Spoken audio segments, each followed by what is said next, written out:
Chernobyl அணு உலையை சுற்றியுள்ள பகுதிகளில் நாய்கள் நீல நிறத்தில் மாறியதால் பரபரப்பு ஏற்பட்டுள்ளது. இதற்கு காரணம் என்ன பார்க்கலாம். உக்ரைனின் செர்னோபில் என்ற இடத்தில் 1986ஆம் ஆண்டு மிக மோசமான ஒரு அணு உலை விபத்து ஏற்பட்டது.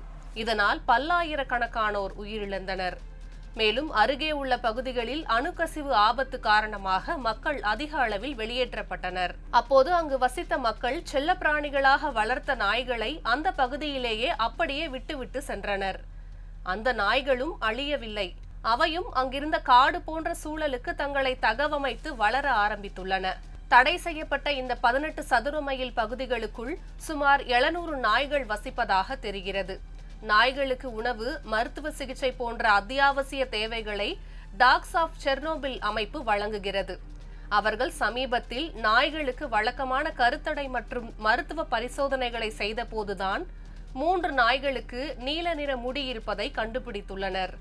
இது குறித்து டாக்ஸ் ஆஃப் செர்னோபில் தங்களது ட்விட்டர் பக்கத்தில், இதற்கான காரணம் எங்களுக்கு தெரியவில்லை, என்ன நடக்கிறது என்பதை கண்டறிய நாங்கள் அவற்றை பிடிக்க முயல்கிறோம்.